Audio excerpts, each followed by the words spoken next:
Love the Lord your God and keep his requirements, his decrees, his laws, and his commands always.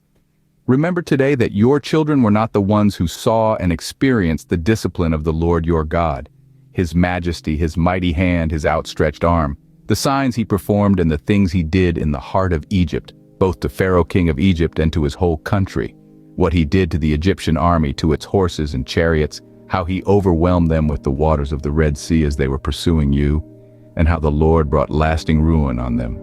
It was not your children who saw what he did for you in the wilderness until you arrived at this place, and what he did to Dathan and Abiram, sons of Eliab the Reubenite, when the earth opened its mouth right in the middle of all Israel and swallowed them up with their households, their tents, and every living thing that belonged to them. But it was your own eyes that saw all these great things the Lord has done.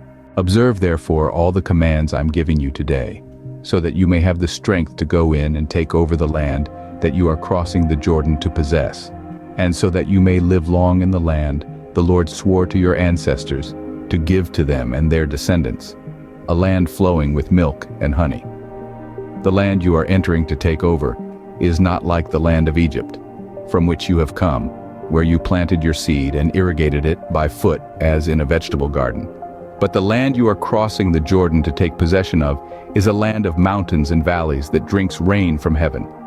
It is a land the Lord your God cares for. The eyes of the Lord your God are continually on it, from the beginning of the year to its end.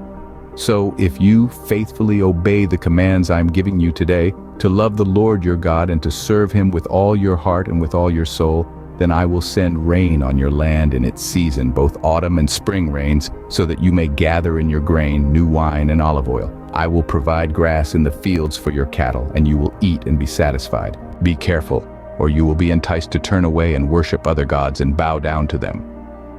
Then the Lord's anger will burn against you, and he will shut up the heavens so that it will not rain, and the ground will yield no produce, and you will soon perish from the good land the Lord is giving you. Fix these words of mine in your hearts and minds. Tie them as symbols on your hands and bind them on your foreheads. Teach them to your children, talking about them when you sit at home and when you walk along the road, when you lie down and when you get up. Write them on the door frames of your houses and on your gates. 21 So that your days and the days of your children may be many in the land the Lord swore to give your ancestors, as many as the days that the heavens are above the earth. 22 If you carefully observe all these commands I'm giving you to follow, to love the Lord your God, to walk in obedience to him, and to hold fast to him. 23 Then the Lord will drive out all these nations before you, and you will dispossess nations larger and stronger than you. 24 Every place where you set your foot will be yours.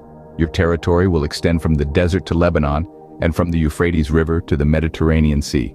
25 No one will be able to stand against you.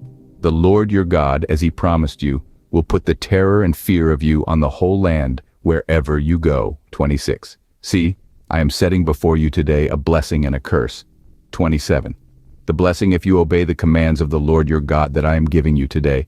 28 The curse if you disobey the commands of the Lord your God and turn from the way that I command you today by following other gods which you have not known. 29 When the Lord your God has brought you into the land you are entering to possess, you are to proclaim on Mount Gerizim the blessings, and on Mount Ebal the curses.